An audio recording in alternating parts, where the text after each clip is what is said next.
Hello, everyone. Hope you had a good Christmas. I know I did. One good reason. See that right there? That's the microphone that's been making you turn up your volume when you listen to one of my videos. Gone. Look at this. Look at this right over here. I don't know how well you can hear me yet. I only barely tested it, but we'll see. Look at that thing. That's what I got for Christmas by request. Okay, so it's been a great year for me for reading, due in no small part to just becoming a booktuber and be able to talk about it. And just the quality of stuff that I've been able to get my hands on this year, partly from me browsing around and partly from a lot of these are recommendations from other booktubers. So, 10 books. A lot of them are part of a series, so I included it that way. That's why I titled the video that way. Number 10, Titan Hoppers. This is by Rob J. Hayes. I saw Andrew's Wizardly Reads talking about this. I have a little thing for arcane circle imagery, and so I gave it a shot. It's YA. The first book certainly feels like YA. They grow up a little bit in the second book, and it's actually the second book, Spire Climbers. It happens to be my favorite of the three so far. And there is, of course, a third book, Fleet Champions. The most basic thing I can say about this is that Earth is in a distant past. There's these giant artificial planetoids that they follow around to try to get resources. They have superpowers. They do not explain yet the origin of these superpowers, and they are embodied in these circles that you see. And from a young age, they are found and grow up being trained this way to go to these titans, they call them titans, these artificial planets, to get resources from them, but they're infested with monsters and traps. No reason given just yet as to why. But there are going to be 6 books in this series. So we're up to 3. I don't know when there's going to be a 4th yet. I didn't see a publication date for it, even though I looked. These are just good.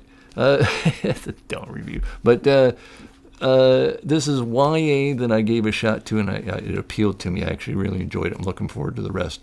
This one, an initial training setup. There's drama here, there's character here, flaws and let's say abuse to get one character motivated. This is a dungeon crawl, and now they start working together better as a team and start getting an attitude, and it works really well right there.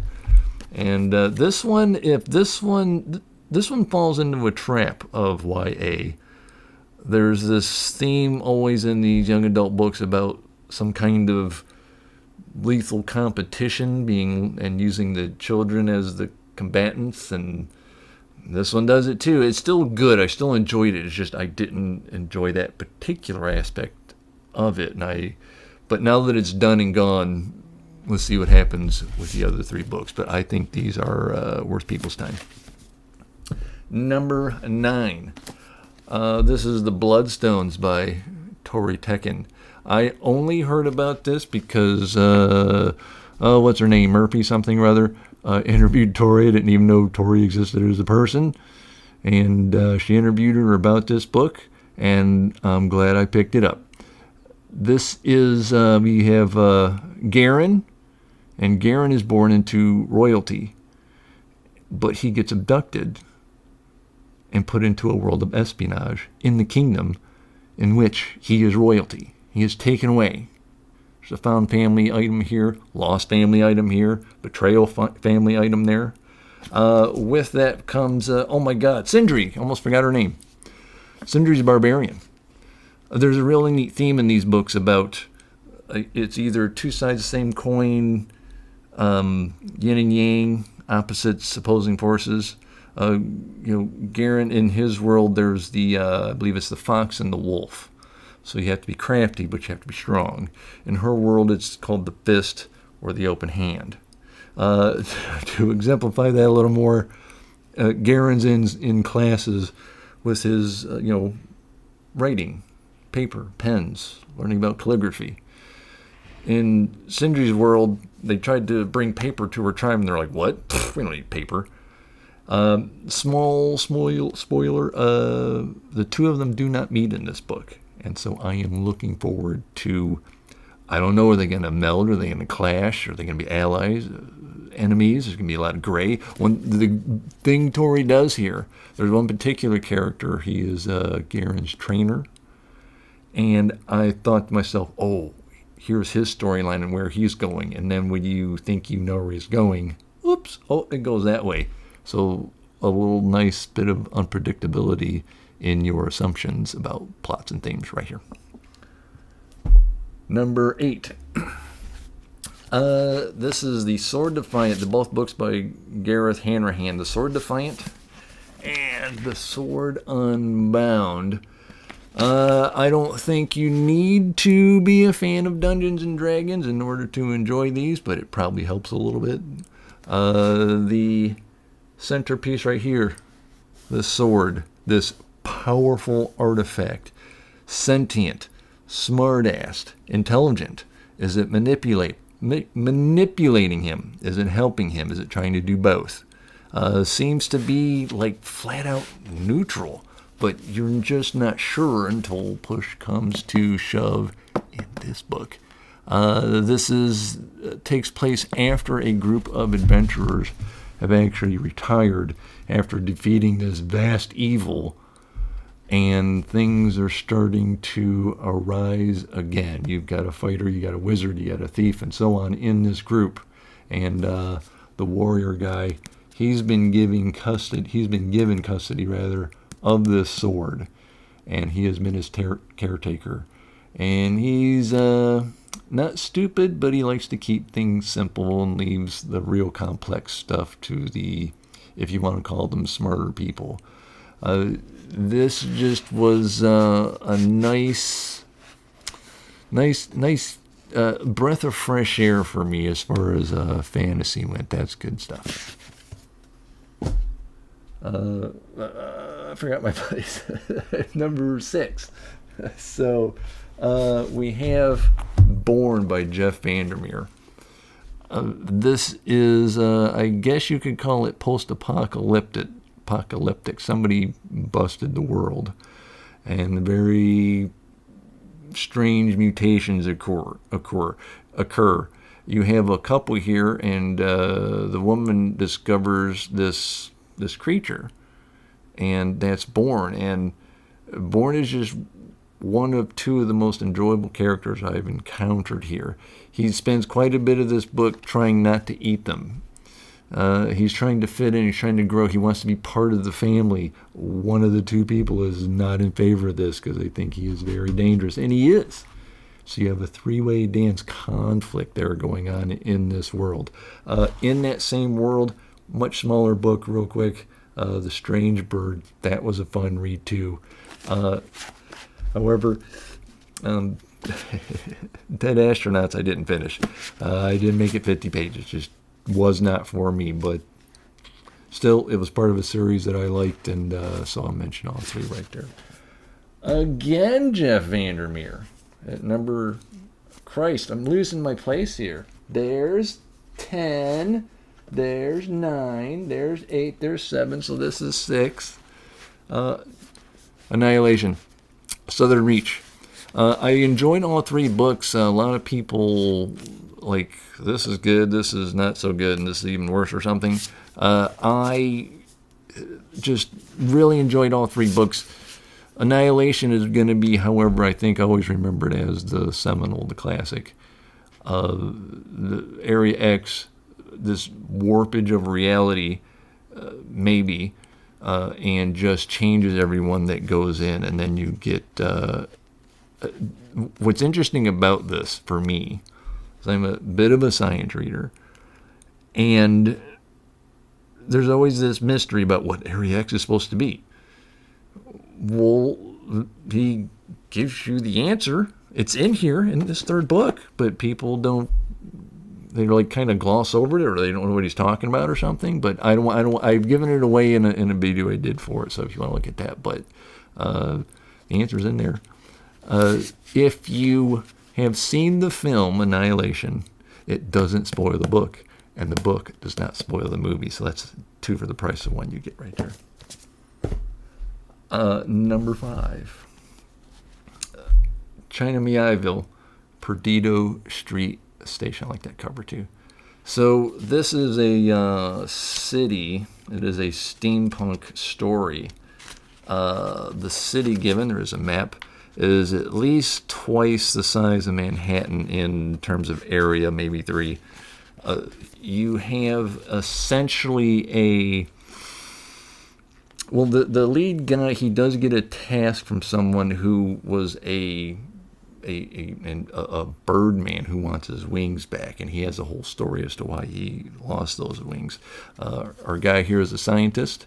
There is magic involved here. It's kind of, I think, kept to the background, except for, how shall I say this? There's a thing comes up. This is the plot of the book, and the scientist goes messing with it, and it gets out. So this is, maybe you should be more responsible as a scientist for the things you're messing with, because they could destroy the world. There were infernal things happening in here as well. This is the first of a series, but I haven't decided to go ahead with the rest of it, but this is a story unto itself. This is a chunker. 867 pages. But it was the easiest 867 pages I think I've ever read, which is why I've placed it so high. This is just smooth reading. There is no slog. There's no typewriter vomit where the author, I just got to type a bunch of stuff.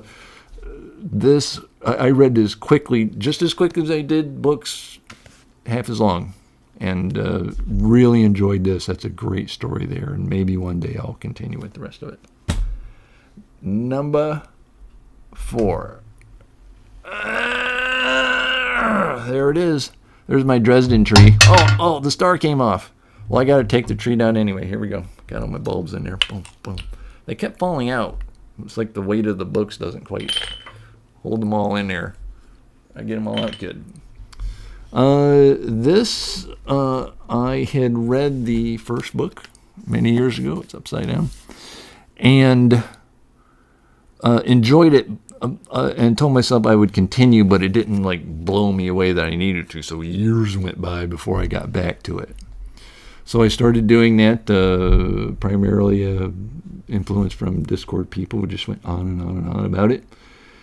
And gave it a go. At the time I started, I lost a job. The place just closed up and fired everybody, so I had some time off. Read 2 books a week until I was done. Got all of them caught up, except for there's a couple of short story books. They're on book 16, 1, 2, 3, 4, 5, 6, 7, 8, 9, 10, 11, 12, 13, 14, 15, 16, 17 books. There will be a total of 25 novels and a total of 3 short story collections. And so we're up to 17. Urban fantasy starts out as Harry is a detective wizard. Sure doesn't end up that way. He goes way out of that storyline, dealing with vampires and fairyland and the wizard council that hates him. There's places in here, especially in the beginning, where it almost seemed like the world wasn't taking, the story itself wasn't taking itself as seriously as it could sometimes. It's an absurd thing that we have magic in Chicago and everything centers upon it, so we'll make fun of it a little bit. Head guy's a great big nerd, makes all kinds of pop culture references in one book, too much. But ultimately, there's strong drama here. Strong, deep, emotional drama. 2 of the books, if I picked a favorite, there's Changes and Small Favor. It goes, I can't remember which. Did I do these? Yeah, it should go up. Hope I got these in the right order sitting here. Small Favor and Changes, and just Dresden gets his world turned upside down more than once in several different ways. I think that my favorite moment is actually in Small Favor, when a friend of his gets injured in battle, and at the hospital he turns to leave. The guy's family is there, and they stop him and said no family would stay. It's so good. I just loved it. So I'm glad I got back into Dresden and moved these over here instead of dropping them in the floor. So we're down to number 3. I got this way to go. By Tim Pratt, Doors of Sleep and Prison of Sleep. Now, the basis is that this guy he falls asleep, and when he wakes up, he's in a different world. There doesn't seem to be, it seems to be dimensional, but at the same time, there may be times where he's just gone far away in the same dimension, and he never quite is sure which one it is at any given time. He, learned that when he wakes up in a hostile world, there's any drug he can take that will make him fall asleep instantly so he didn't have to deal with it and go someplace safer. That is the basis. There are a villain apiece in each book. This one is very, let's say, Dr. Doom. This one I would probably go with something like the devil itself. Two well-written villains. The villain in this one is in it more. The villain in this one's not in it that much, but he's a scene stealer with his vast, nihilistic, evil arrogance. I think anyone who reads these books are going to fall in love with 2 characters in it that aren't the lead. An artificial intelligence and this, let's call her a wooden vegetable tree woman, if that makes sense. And her name is Mina, and we love Mina.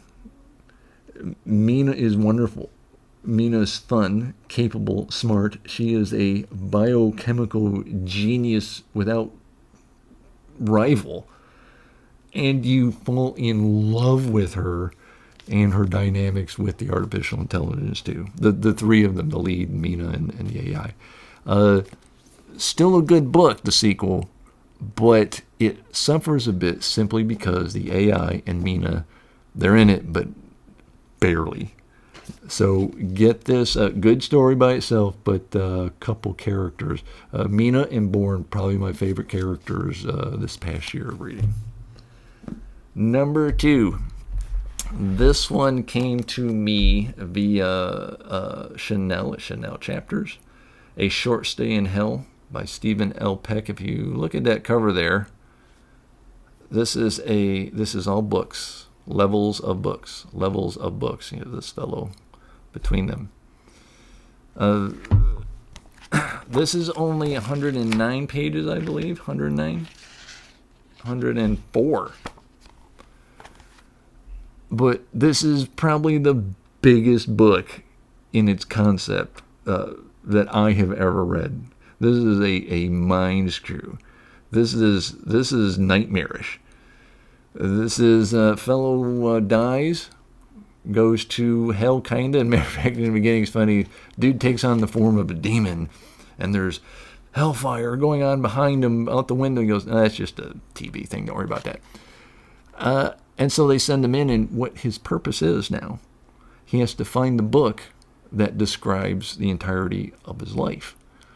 Well, the problem is, given what the author does, he uses a standard size book and decides how many possible characters and how many possible combinations there could be in a given book. But you wind up with things like a book that's all capital A's, book that's all small a's, book that's all capital A's with one small a, and so on and so on.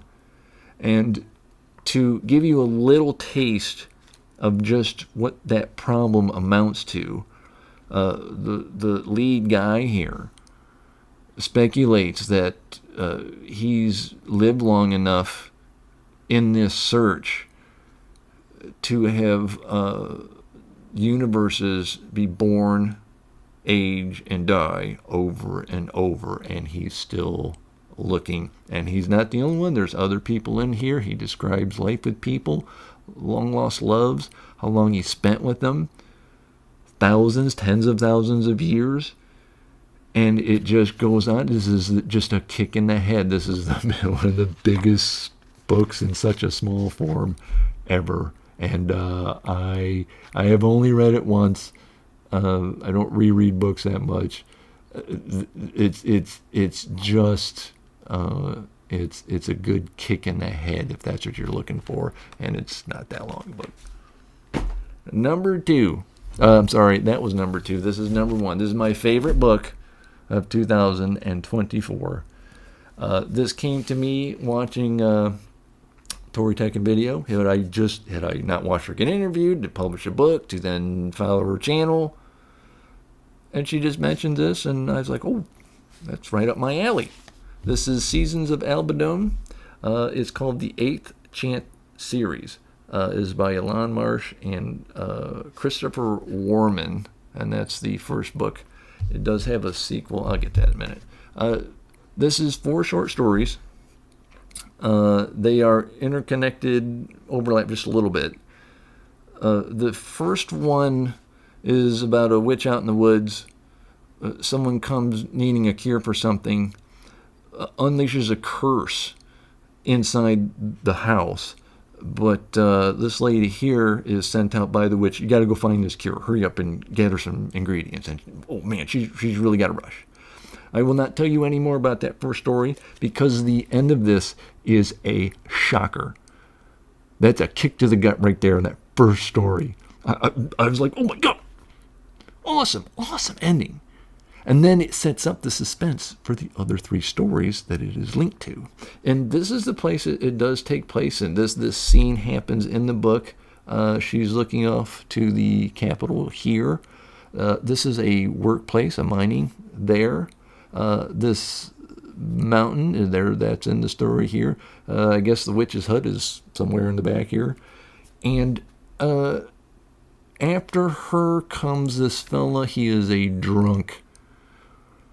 And they do a very good job of describing his excuses why it's all everybody else's fault. He doesn't have to put up with it. But he does have a wife. He does have a daughter. And the daughter is sick. And she is dying. And she needs a cure. And now it's a conflict between his motivation to save her and his drunkenness getting in the way, and you're cheering for him on one side, and then the other you just want to kick the guy, because, dude, you got to pull your head out of your ass. The third one, that guy works for this foreman at this mining area, and uncovered there is a rather ancient, rather explosive problem. The final story, chaos has erupted.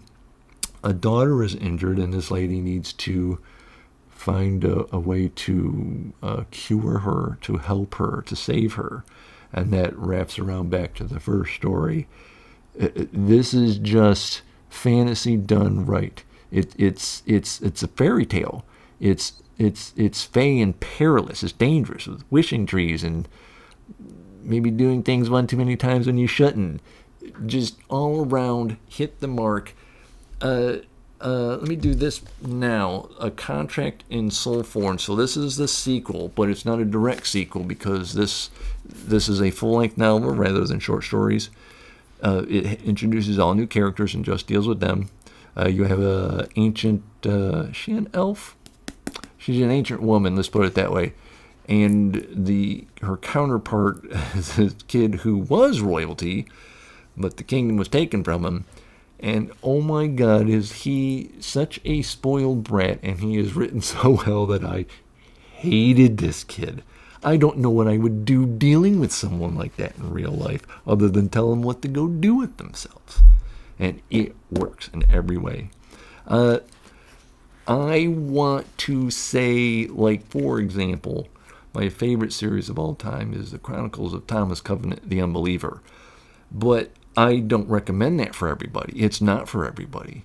But I cannot imagine someone reading this and coming away with any kind of negative experience whatsoever. The Seasons of Albone, my favorite of 2024. But they did say there will be a total of 5 of these books. So we got 2. I don't know when the 3rd one's coming out. Quick story. So there I am on Discord, and I gushed about this book like I'm gushing now. And someone said, "Oh, hey, cool, thanks for the review." Now, occasionally you do one of these videos, someone will go into your comment section and, "Hey, thanks for the review." It's like, okay, well, all right, thank you. But something about this stuck in my head, and it chimed a little differently. So about an hour later, I went back and looked at it. It was Christopher Warman, one of the authors, thanking me for the review. I was like, "Oh, that's cool. That's good." I loved it on social media. Every so often we run into the authors of these books. Again, this is the #1 book I have read. The rest of the year, I'm almost done with One Piece. And so I'm just doing that to finally get it done. I just crossed chapter 1,000 recently, and I'm on 1,020 something. There's 1,100 something, so I'm just going to go through it and get done so I can say I'm caught up. Next, right behind me, I forgot to get them out. This is a 6 series, a book of 6. What it is, there's this whole other, I should have grabbed it off the shelf, but this whole other book I read a very long time ago, and I'll include it in the video I do when I get started with this, that sets up a 1,000-year history from the year 3000. It's like an essay of what happened in the past millennium. And so they then, I don't think these are directly in that setup, but they are the foundation of ideas are used in these books. Long life extension. It is pronounced immortality instead of immortality. There's an E in front of it as artificial life extension. That is a big focus in these books. So those will be what I probably start next year. These are first. Jumping ahead of everything else on the TBR. This is the Cassandra Complex by Brian Stableford. It is the 21st century, a world of rapid change in biotech threats and promises. World War III, the biotech war, is on the horizon, and the world as we know it is going to end. The fateful question is, who is going to choose what kind of future comes afterward, and who gets to live in this new world to come? Lisa Freeman, a forensic researcher working for the police, is attacked in her apartment.